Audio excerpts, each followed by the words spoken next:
The impact of religion and Sufism on arts in Sudan. Modern poetry and poets. Muhammad Al-Hasan Salim Hemid, 1956-2012. The audience, it is my pleasure and honor to meet you today on a journey through history and time, where we renew our celebration of contemporary Sudanese poetry and its pioneers, those who shaped the nation's consciousness and expressed its hopes and pains. Today, we stand before a towering figure of this refined literary tradition, a poet whose voice was not merely words, but a living pulse flowing through the veins of the poor and the marginalized. So in our encounter today, the poet of the downtrodden, the poet of struggle, one who confronted military and authoritarian regimes with honest words and uncompromising verse, a poet deeply committed to the values of freedom, dignity, and pride, who turned his poetry into a platform for truth and his voice into a cry against injustice. In our presence today, the poet who mastered Sudanese colloquial language, elevating it from local expression to a national mode of articulation until his words became widely understood and cherished across the country, carrying the conscience of the people and capturing the details of their daily lives with rare authenticity. In our presence today, the distinguished and remarkable creative figure, the poet Muhammad Al-Hasan Salim Hemid, who engraved his name in the memory of the nation through both poetry and principles. So stay with us, the audience, for this special evening and special morning and special afternoon.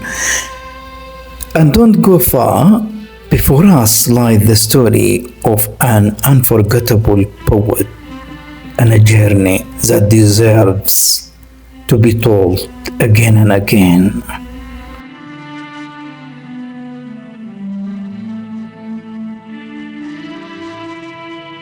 من دربك تدور نفس خيل الصبر فتر خطاوي الشوق وراه. The audience, once again I would like to welcome you while we try to introduce another influential and prominent Sudanese modern poet. Muhammad Al-Hasan Salim Hemid will be the focus of our encounter today as part of our series of documentaries that have been dedicated to introduce the impact, the influence of religion and Sufism on modern Sudanese writing, more specifically poetry and poets. So to go further in our introduction to Muhammad Al-Hasan Salim Hemid, I would like first of all to introduce his biography. So the renowned Sudanese poet Muhammad Al-Hasan Salim Hemid was born in 1956 in Jiref Nouri, Northern State. He received both his elementary and intermediate school education, his elementary and intermediate education in Nuri, his birthplace, while he finished his secondary education in Abra. Hamid is a landmark in the Sudanese national poetry. He was one of the most important and significant Sudanese modern poets, and he is one of the most popular poets in the country. His folk poetry is highly celebrated by different generations, as it echoes the frustration of the poor and the downtrodden. He is one of the pioneers who formed the Sudanese sentiment, and this has offered and provided him the great popularity among the members of the social classes. He has given the nickname of شاعر الوطن, the homeland poet, the poor poet, and some other nicknames. And this of his patriotic writings and struggle against the successive government that ruled Sudan. His poems circulated like currency played on recording devices in both rural and urban areas, resonating as both poetry and song. Between 1977 and 1983, he composed most of the poems in which he invoked Nura, a symbolic figure representing his homeland, and a distinctive poetic model in his work. He spoke in poetry with a calm voice, and his way of expression was deeply philosophical. There was always a spirit within his words. What stands out most about Hamid is his simplicity. At first, one might think he lived in isolation, the kind of solitude often associated with geniuses. Yet, he was far simpler than that, approachable, witty, quick-minded, and warm. He would set his sorrow aside, as if leaving it on the riverbank, and speak to you with lightness, poetry, and brilliance. وجرك يسين القطارة لا سرابس صحر مويا لا حجار سلوم موايد حالكم اللي بصرخ وينادي يا وطن عز الشدائد يا وطن عز الشدائد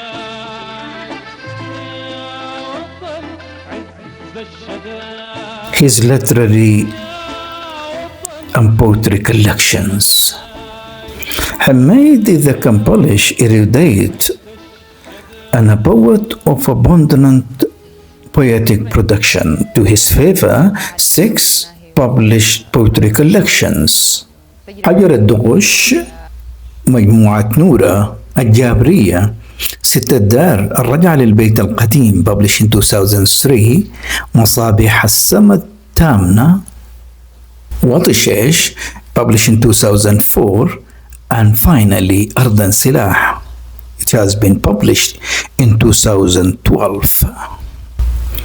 One of his most famous poems is Am Abdul Rahim, in which he tells the story of a poor worker who toils hard to help his family. But one day, while on the back of his donkey, his mind busy with the problem of his life, speeding police vehicle terrified the donkey. Uncle Abdul Rahim was thrown down, and a train coming from the other direction struck him dead.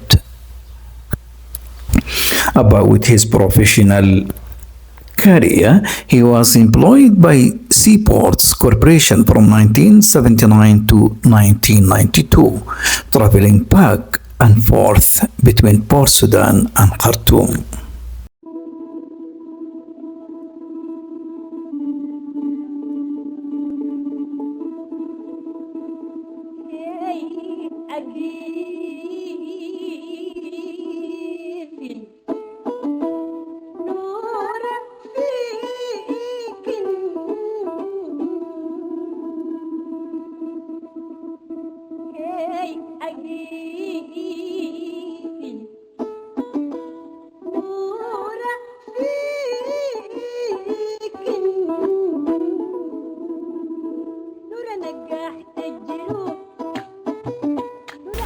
A poet born of suffering. Hamid was a poet born from the womb of hardship. The suffering of a wounded homeland. His bitter passing resembles that of Mahmoud Darwish. Though their ages, homelands, and circumstances differed, they shared profound common ground. Both embodied unique life experiences, rich with lessons that cannot be replicated, even by those who believe they can. Like Darwish, Hamid was shaped by suffering and through the selflessness. In voicing the struggles of the working classes, he became a singular, a unique figure of his time. He departed without leaving a true successor, despite the fact that other creative figures intersect with him on questions of humanity, the tension between rulers and the ruled. Tension between rulers and the ruled, and the contrast between rural authenticity and urban modernity. Yet none spoke in the same language that formed Hamid's poetic consciousness, nor employed his folkloric style or the striking contrast that structured his poetic epics. Works that boldly challenged authority, gave voice to the marginalized, and stood as eloquent defenses of the poor and oppressed.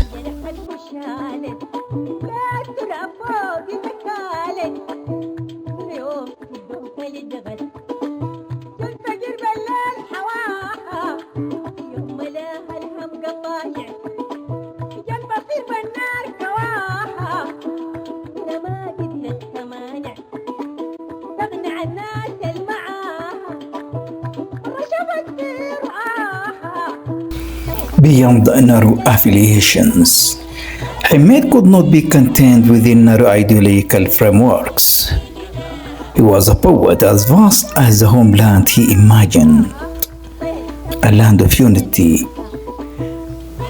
resistant to division. While some political groups found echoes of their ideas in his poetry and labeled him as a leftist, his leftism was, as noted by Abdullah Ibrahim, a leftism without shores.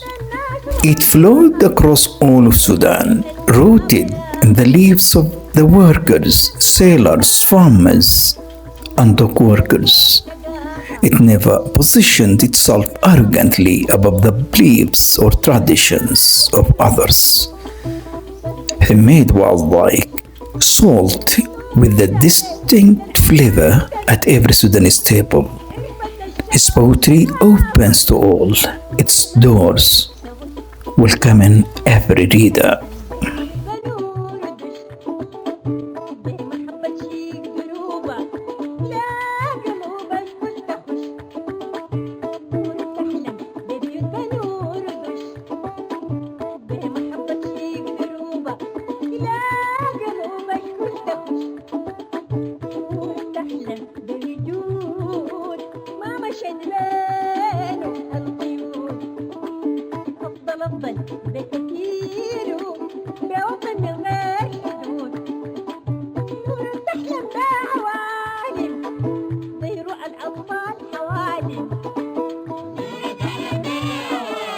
His language and the power of colloquial poetry. Hamid composing in the Sudanese vernacular has won the hearts of millions of Sudanese who are aligned with the values of freedom, democracy, peace, and the causes of the hardworking and the destitute.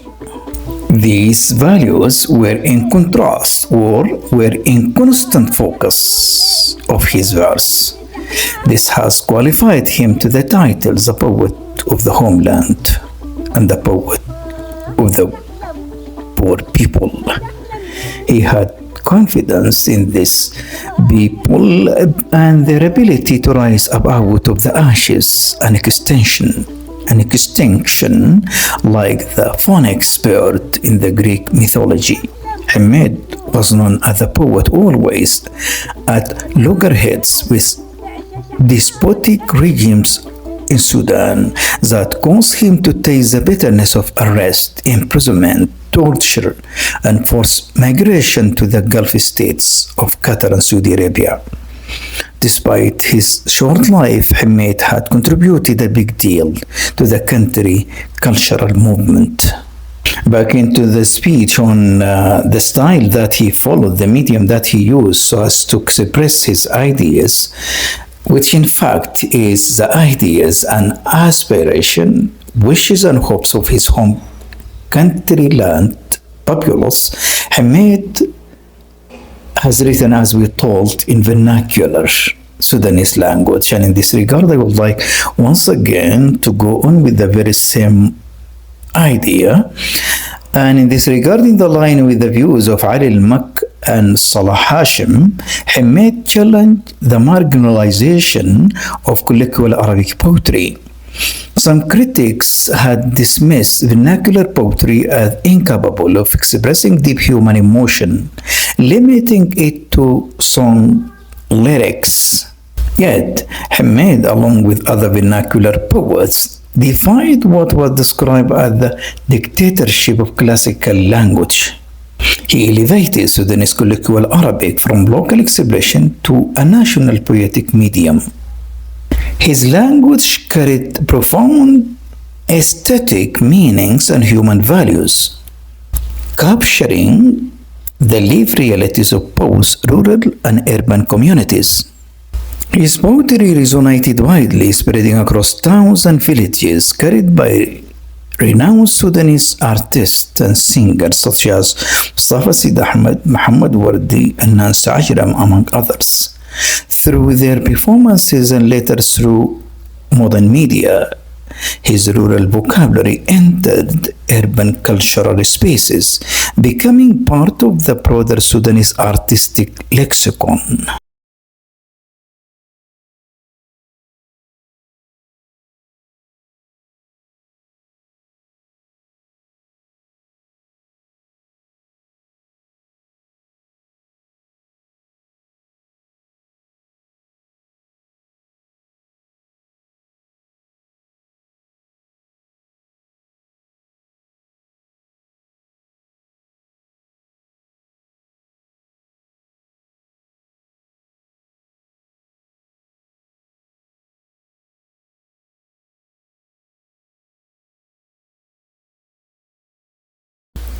Hamid's relation to Sufism.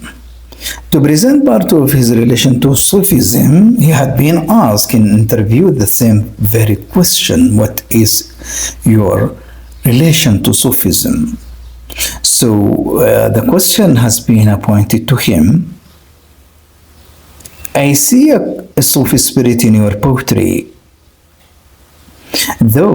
even though you are often classified as a leftist.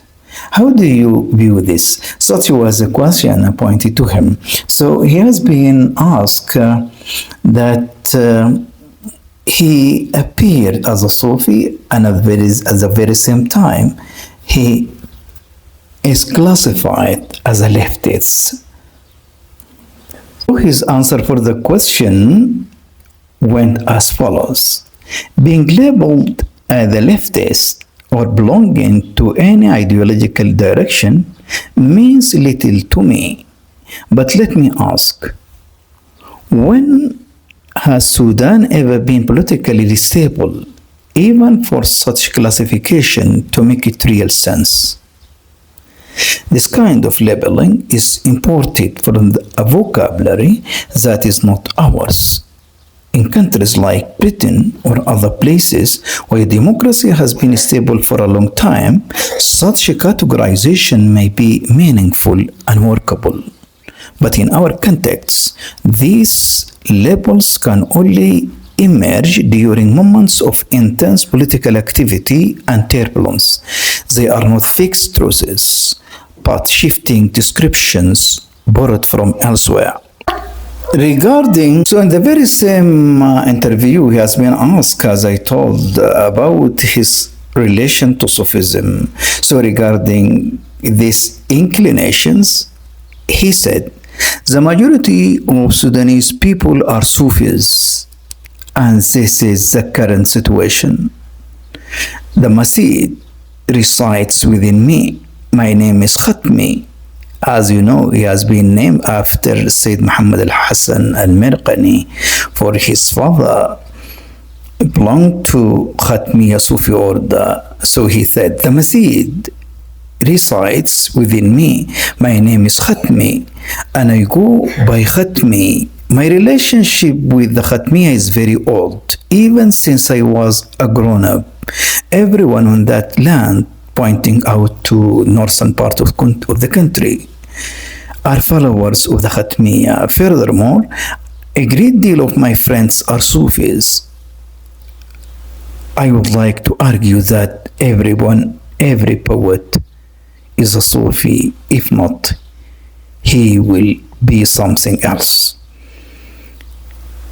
So such his words regarding his relation to Sufism. He informed that he has been named after Muhammad Al-Hasan Al-Mirqani, the founder of the Sudanese Khatmiya.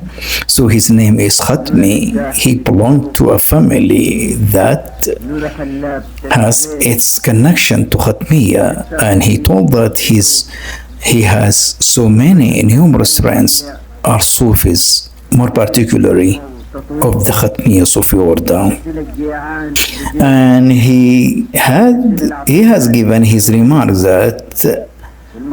that every poet is a Sufi. If not, he will be something else.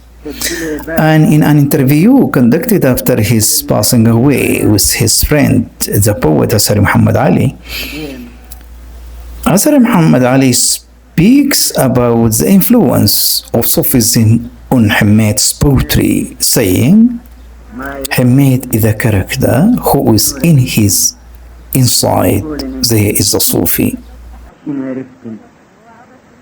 نور بالتلوى فخيتي نور خد كل الغلابة نور ححاية الشقاوة نور هداية الضهابة الأراضي الياما أدت نور بقت من ترابة وماشي في الأعماق سحابة نشتهنها والله جابة الله جابه الله جابه لجنوب طبلا يهدهد للمشاعر ناس تعابة وللشمال طنبور يسكت دمعة الميتين كآبة ما عرفت النور انتن قول انتن شنا عرفتن نور عايز تقرا قالك فوق حيط الدنيا مالك خدت الكراف وشالت من جلن صالت بجالت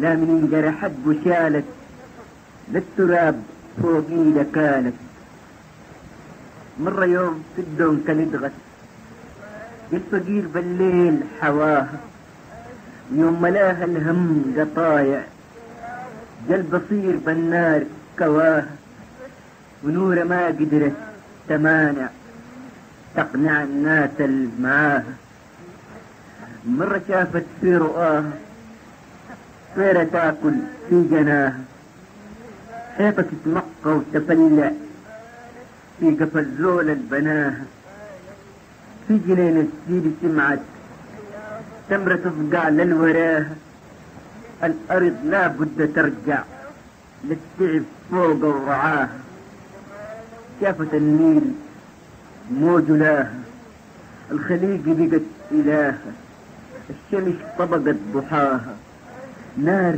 عقاب إنسان مكسر فوق تلكيات متاهة، وضوء من الله رهاب مكتب في وديد الليل معاها، بين حضر بلده وخلاها، بين حضر بلده وخلاها، فسرت للناس رؤاها وقالوا جنة ومو براها، ونورة زادت فوق شقاها، وصدت الأيام تحش تبني لي عصفورة عش، في السواقي تشوف عزاه لما شوقي يسوي وش، تسقي تزرع تسعى تصنع للنهار في الليل تخش، عرفت الشقا والشقاوة إلا ما عرفت تغش،